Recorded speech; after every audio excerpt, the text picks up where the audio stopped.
जय जगन्नाथ सांग माने आज चलतु बिना अंडारे मात्र गोटे कप सुजी रे गोटे स्पंजी केक बनैबा। सुजी रे तैयारी ए केक देखिबा पई जेतिकी सुंदर खाइबा पई सेतिकी स्वादिया ता सहित बनैबा तो खूब सहज। मु रश्मि यूट्यूब रे आपण समस्त को स्वागत। आशा करुच्ची आपण मानकु आज रही सुजी केक रेसिपी निश्चय पसंद आसीबो। वीडियो को संपूर्ण देखिबा पई अनुरोध। एबे चलंतु स्टार्ट करिबा आजिर रेसिपी। आज रही सुजी केक रेसिपी बनैबा पई प्रथमे आमे कोन करबा ना गोटे जगह सेट करनबा।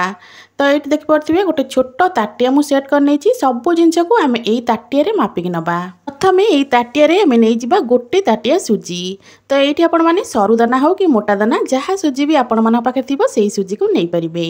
एबे ग्राइंडर जार रे सेई सुजी को देकी ताको आमे टिके पाउडर बनै आनिबा। तो सुजीर पाउडर एठी मु बनै नेछि। एबे चलंतु सुजीर एई पाउडर को आमे रखि नबा साइड रे। सुजीर एई पाउडर को साइड रखि सारला परे एपटे गोटे बड़ बाउल रे मु सेम मेजरमेंट ताटिया रे गोटे ताटिया नै जाइछि दही। हुइस्कर साहाय्य एबे आमे दही को भल से फेंटी नबा। सांग माने आज रही रेसिपी वीडियो को आपण माने को जगार देखुचंती कमेंट करी निश्चय जणेबे। जहा फल कि मु मध्य आपण मानकु धन्यवाद देई परिबी। तो ये देख पारे दही को मुझे भल से मिसई नहीं। एबे सेई ताटिया रे आमे देइदबा गोटे ताटिया चीनी गुंड। एबे दही सहित चीनी गुंड को आमे भल से मिसई नबा। हाफ ताटिया रु टिके अधिक चीनी को नहीं ताको ग्राइंडर जार देकिना ताको पूरा पाउडर बनै नेथिली। तो ये देख पारे दही सहित चीनी रो पाउडरटा आमर भल से मिसी जाइछि। एबे आमे सेई मेजरमेंट ताटिया रे हाफ ताटिया परिका देइदबा तेल। तेल दे सारला परे आको आमे भल से मिसई नबा। तो एठी आमे रिफाइंड तेल यूज करिबा। सब जिनस को भल से मिसई सारला परे मैं आगुरु सुजी को जो पाउडर बनै रखिथिले ना से सुजी को एठी हमें ऐड करिबा। तो सुजी को दे सारला परे सब जिनस को हमें भल से मिसई नबा। एठी मु कहि रखुची जदि आपण मानको आज रही रेसिपी वीडियो भल लागे वीडियो को लाइक करिवे शेयर करिवे। जदि आपण माने मो चैनल ने नुआ अछंती ताले प्लीज चैनल को सब्सक्राइब निश्चय करनेबे। फेसबुक पेज देखुतिले फॉलो करने को बिल्कुल भी भूलिबेनी। तो ये देखि पड़थिबे सब जिनस को मु पूरा भल से मिसई नेछि। सब जिनस को एमिति भल भाव में मिसई सारला परे एबे को हमें कवर करनबा। कवर करके 5 रु 10 मिनिट पई छाड़ी दबा। 5-10 मिनिट भितर सुजीटा हमर बेस भल भाव में फुली जिवो। सेही समय भितर आमे चलंतु अलगा प्रिपरेशन करनबा। एटी गोटे बाउल ऊपर गोटे जाली रखि नेछि। जाली ऊपर दे दबा 3 चमच परिका कोको पाउडर ता सहित 3 चमच एठी नेथिली मैदा ता सहित दे दबा गोटे चमच बेकिंग पाउडर और हाफ चमच बेकिंग सोडा।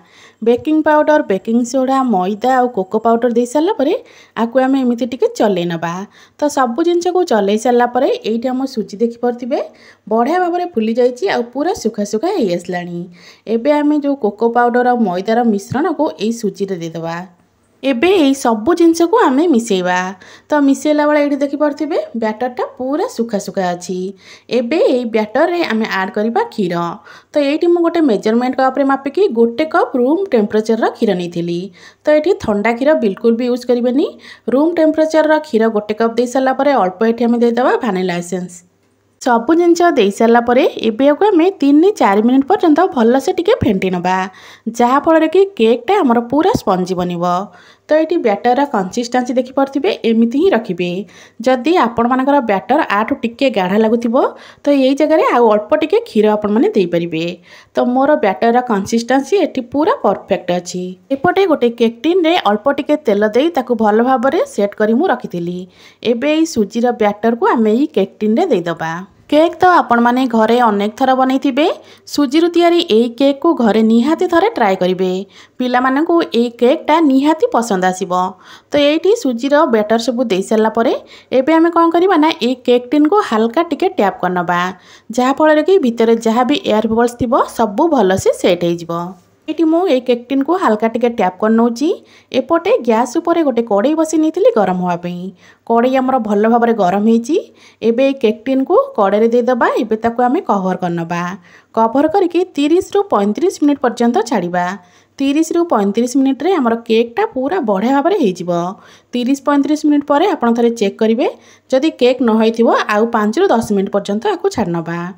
तो मुझे पाखापाखि 30 रु 35 मिनिट पर आपण मानकु देखौछि। देखि पड़थिबे एठी हमर केकटा पूरा बढ़िया से हो जाइछि। एबे केक को आमे हल्का ठंडा होगा छाड़ीदबा।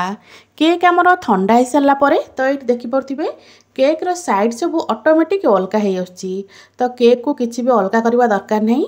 एबे केक टिन उपर आम गोटे प्लेट रखी नबा एमती पलटै नबा। पलटै सारापर हाथ में हाल्का टिके टैप करने केक आमर पूरा आराम से बाहरी पड़ो। तो ये देखिपे आम केक केते सुंदर भाव में बाहरी जाइए। सुजीरु तैयारी ए केक देखापी जी सुंदर लगुच खावाई से सुआदिया लगी थाए। आशा करुच्ची आपण मानक आज केक्र रेसिपी निश्चय पसंद आसथिबो। पुणी आसबि गोटे नुआ रेसिपी नहीं से पर्यंत रोची। नमस्कार, जय जगन्नाथ।